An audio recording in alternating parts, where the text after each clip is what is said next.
things, but if you're still getting bamboozled, you're still buying into somebody's program because you think you're gonna make all this money and you don't know nothing about dogs, I've told everyone who wants to start, buy a dog, love the dog, learn from the dog, take the dog on as many experiences as possible, and make sure you don't F that dog up.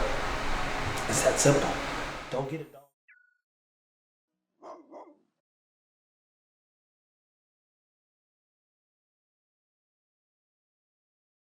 Run this one right through right here.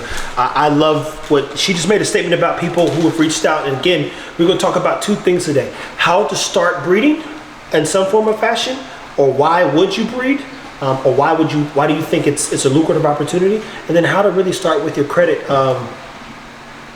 She made a statement about people who've reached out. For one, thank you everyone who's went to offer Credit Solution, scheduled a consultation, had a conversation with Kat, and potentially signed up or did something to learn a little bit more about how to improve your situation. And same thing with those people on the dog side. Thank you for everyone who's taken a step back even and just started enjoying the dogs. You know, like all that pressure you put on yourself to breed and sell and scale and get money and get people over and create the biggest bag of dog. I got a 8-week-old puppy and I want him to be bigger. How do I get him bigger? You go, my man, let that dog grow up, bro. Leave it alone and let it grow up. Patience, you know, is a virtue and it's key. But what's one of the reasons 9 out of 10 times in your experience when someone goes and gets credit solutions or tries to get their credit repaired, why does it not work? Yeah. Again, typically, I mean, there's so many different things that could feed into it. I think the main one is the fact that a lot of times, you know, when we go to reach out to somebody to get our credit repaired and they give us all these big promises, things like that, make them work for your business. That's the whole thing. You know, don't necessarily always just go with the first company that you find. I feel like a lot of times the reason that it doesn't work, it's not because it's not working, it's because you gave them a bunch of money up front. They got what they needed.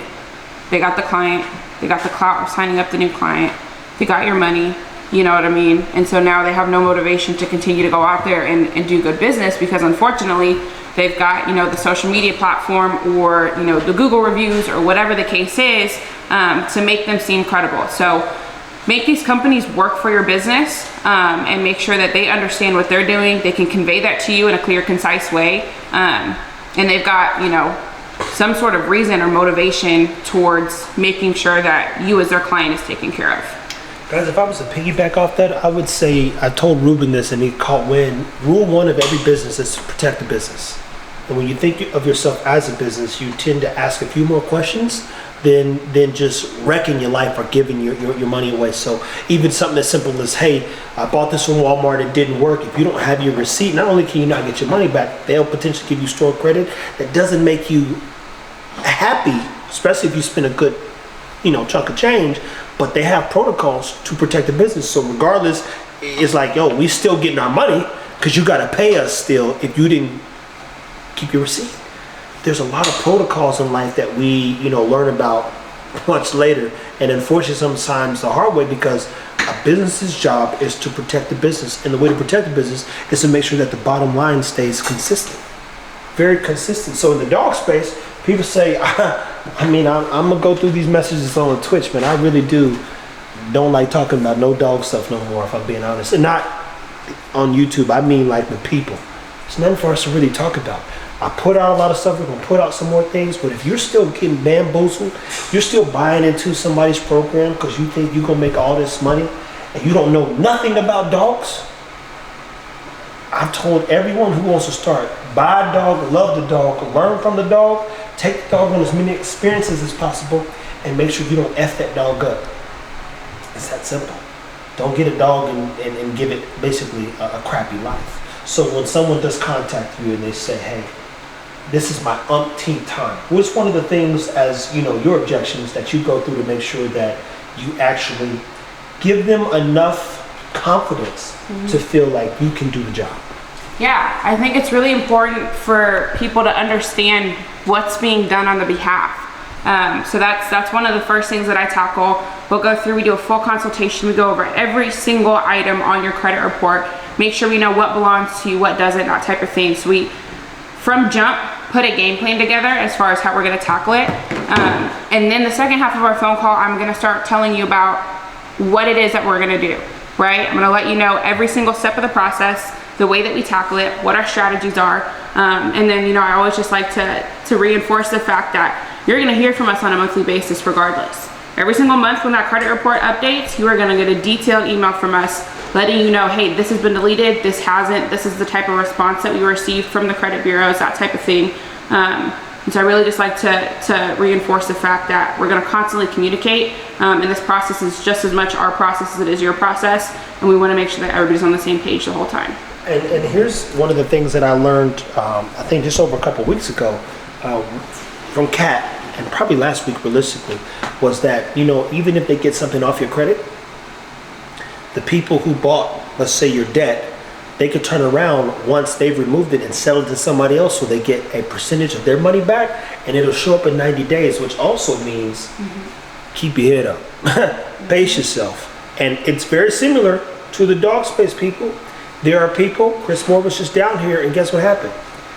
You sell somebody a dog, they can't get to the end goal. The end goal for them could be, I paid $3,000 for this dog, I want to make $15,000 off of my first litter.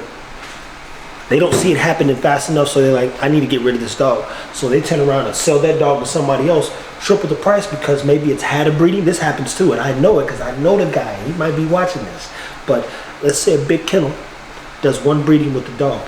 They'll sell you a dog that can produce or give you a litter for $15,000. Why? Because of their name, and the dog's already proven to produce. Meaning, let's say this female, you say, you know what, I'm gonna give him $15,000 right now because this dog's ready to go today.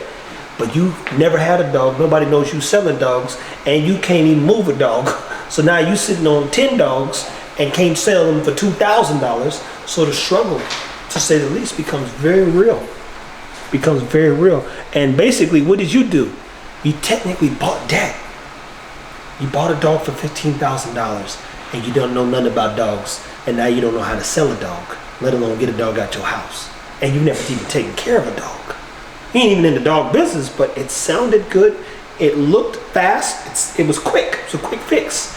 Are there any quick fixes or credit hacks truly in the credit space? Is that even a real thing?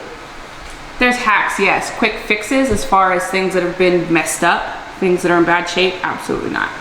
There's no such thing. The process is what I always like to tell people. I'm very upfront. It took you years to mess up your credit. I'm not gonna be able to fix it in 2 or 3 months.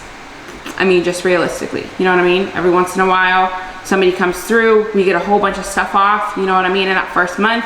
Super exciting, and exactly like Trevor just said, you know, we get that first collection off. That debt collector has every right to go now sell that account to the next debt collection agency, and it can come right back onto your credit report. So it's one of those things I let people know, like, hey, give me 4 to 6 months. Let me really dig in on this, right? And in that time frame, now let's talk. In the meantime, ignore it. Don't touch it. Don't look at it. Don't get excited. Don't get upset. Leave the credit alone throughout the credit repair process. Trust the process. Let it work. And they have a good process, people. And the same thing with us. I repeat, if you don't talk to me, don't send nobody no money about no dogs. I'm never going to, at this moment in time, to be clear, definitely be like, hey, I got a dog I can say that's already had a litter. It's just not going to happen. After the dogs, for us, do their 1 or 2 litters, they are to live eventually on our land free and in peace. And because we're going to pace ourselves, we're in no rush. But that whole bartering system, trying to sell you game because we got game, look, we ain't got no game. It's a dog-eat-dog world, and we're in the dog business, in the dog space, and we're going to do dog things correctly. And that means we're going to pace ourselves. A lot of times people don't appreciate patience, but there's no rush. There's no finish line. Usain Bolt posted something that's always stuck with me. He said, don't take life too serious. Nobody makes it out alive. That always stuck with me. You're like, nobody makes it out alive, and some of y'all act like these dogs are the end all be all to your future, your destiny. But one thing they are, lead to a lot of problems, especially in the American Bully. So is there anything else you want to leave them with? Because guys, for one, as I said, thank you for reaching out. Thank you for contacting. Thank you for listening. Thank you for learning. Please comment below for sure. If you are learning and want to know more, you want to go to their page as well, because we're doing collaborative videos, some things that are going to be very specific to credit, and then some things that I can tie the dog thing in with, because again, you know, even Jamal right now, we got the doggo, right? And Mal, she's 11 months old, going on 11 months. So she can't, put it like this, he said, you know, somebody faulted, and this happens, right? It happened to us. Somebody wanted the dog and they couldn't figure out their plan.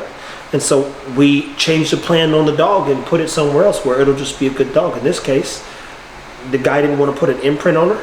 He could have sold her to a person that wanted to breed her immediately, or say, oh man, I'll take her such and such. And things could have went south for her real quick.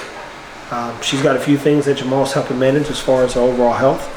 The doggo is a very serious dog to bring into your home, so you have to be equipped with some tools. And she's on a different regimen because she can't really be around other dogs as well. Highly dog motivated, and it's not a good thing in this case because she's highly capable. And it's going to be a day, not yet, it registers for her, like, oh, I can do this. But when you're thinking credit, when you're thinking dogs, no dog gives you credibility, people. It just doesn't. And I know what happens because people will buy a Bossy dog off of Bossy page, who was on Bossy's front page. And I use Bossy as an example because people go and build their whole brands around Bossy. That was 10 years of work for her. And that gives you credit. But realistically, you just made her credit go up. And every time you post, you say, this is Bossy such and such. Her credit's still going up. So don't get bamboozled, don't get hoodwinked. Remember, credit's a journey, the dog space is a journey. Please reach out to Offer Credit Solutions if you want to know more about potentially learning about credit, fixing your credit, leveraging credit, how to use credit, how to better credit. They're going to have a lot of stuff going on YouTube here soon. As always, people, take care of your dogs, and please learn as much as you can about credit.